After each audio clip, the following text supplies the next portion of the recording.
यही रात अंतिम, यही रात भारी। ये गाना तो आपने सुना ही होगा। आज ये गाना इसलिए याद आ रहा है क्योंकि डोनाल्ड ट्रंप ने ईरान के सामने स्ट्रेट ऑफ हॉर्मुज को खोलने के लिए जो मियाद रखी थी वो मंगलवार को अमेरिकी समय के मुताबिक रात 8 बजे खत्म हो रही है। इसका मतलब आज की रात ईरान पर भारी है। नमस्कार, मैं हूं आपके साथ ममता तिवारी और आप देख रहे हैं न्यूज़ 18 का डिजिटल प्लेटफॉर्म। इस वक्त पश्चिम एशिया में जो कोहराम मचा हुआ है उस पर पूरी दुनिया टकटकी लगाए बैठी हुई है क्योंकि डोनाल्ड ट्रंप ने ईरान के सामने स्ट्रेट ऑफ हॉर्मुज को खोलने के लिए जो मियाद रखी थी वो मंगलवार को अमेरिकी समय के मुताबिक रात 8 बजे खत्म हो रही है। ट्रंप ने साफ चेतावनी दी है कि अगर ईरान समझौता नहीं करता तो पूरा देश एक रात में तबाह हो सकता है। राष्ट्रपति ट्रंप की इस हाहाकारी धमकी के बाद ईरान का भविष्य इसी एक रात पर टिका हुआ है। इसके लिए अमेरिका तैयारी भी सॉलिड कर रहा है। हालांकि ईरान के किसी भी रिएक्शन से लग नहीं रहा है कि वो अपने पांव खींचने वाला है। व्हाइट हाउस में सोमवार को प्रेस कॉन्फ्रेंस में ट्रंप ने कहा कि पूरे ईरान को एक रात में उड़ा दिया जा सकता है और वो रात कल रात हो सकती है। उन्होंने कहा कि मंगलवार को पावर प्लांट डे और ब्रिज डे एक साथ होगा। इस तबाही के बदले वे हॉर्मुज खोलने का सौदा करना चाहते हैं।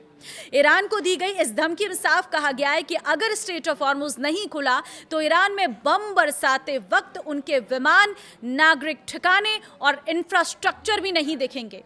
पूरे ईरान पर हमले किए जाएंगे। अमेरिका के रक्षा मंत्री पीट हेगसेथ ने इस बयान में सख्ती दिखाते हुए कहा है कि अब तक के सबसे भीषण हमले होंगे। अमेरिका ने साफ कर दिया है कि हॉर्मुज नहीं खुला तो बिजली घर, पुल और अन्य इंफ्रास्ट्रक्चर पर भारी बमबारी होगी। ईरान की तबाही बरसाएगा B-2 स्प्रिट बॉम्बर। ईरान पर दबाव बढ़ाने के लिए अमेरिका की ओर से एक तस्वीर भी शेयर की गई है और यह तस्वीर है उस विनाशकारी B-2 स्प्रिट स्टेल्थ बॉम्बर की जो एक बसे बसाए देश को सिर्फ पल भर में मलबे का ढेर बना सकता है। B-2 स्प्रिट बम वर्षक विमान पर मिशन से पहले अमेरिकी एयरफोर्स के क्रू चीफ्स द्वारा प्री फ्लाइट चेक किए जाते हैं। ऑपरेशन एपिक फ्यूरी में इसकी भूमिका और भी अहम हो जाती है। ये सिर्फ बम वर्षक विमान नहीं, ईरान की बर्बादी का पैगाम है। इजराइल ने ईरान के सबसे बड़े साउथ पार्स गैस फील्ड के पेट्रोलियम प्लांट पर हमला किया। ये ईरान की घरेलू ऊर्जा का सबसे बड़ा स्रोत है। हमले में 2 IRGC कमांडर मारे गए जिनमें intelligence chief major general Majid Khademi शामिल हैं।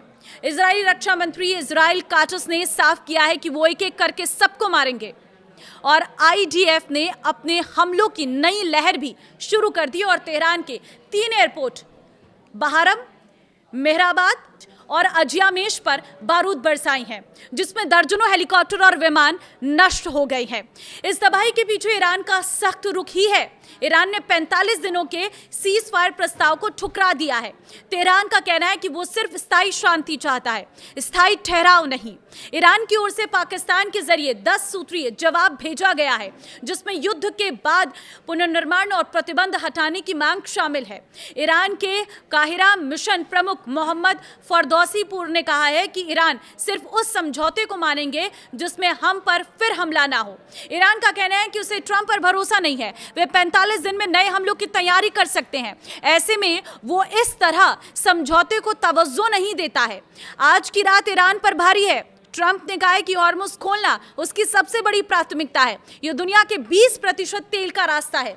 ईरान ने युद्ध शुरू होने के बाद अमेरिका इजराइल के जहाज़ों को उतरने नहीं दिया है। अब अमेरिका का कहना है कि अगर समझौता नहीं हुआ तो पावर प्लांट और पुलों पर हमले शुरू हो जाएंगे। अब ईरान के पास सिर्फ कुछ घंटों का वक्त है जिसमें या तो समझौता करे या फिर उसे मलबे के ढेर में बदलना होगा।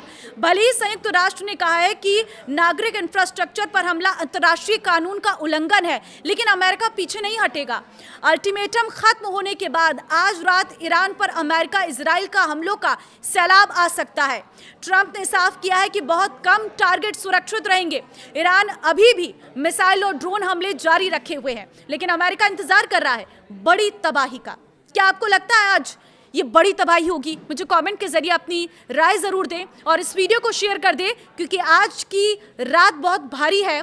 8 बजे तक का अल्टीमेटम है भारतीय समय अनुसार और उसके बाद ट्रंप क्या एक्शन लेते हैं, क्या तैयारी है, वो भी देखना होगा, और क्या ईरान उससे पहले कोई समझौता करता है या नहीं, या इस बार भी ईरान डरने वाला नहीं है। अपनी राय कमेंट में ज़रूर दें। नमस्कार।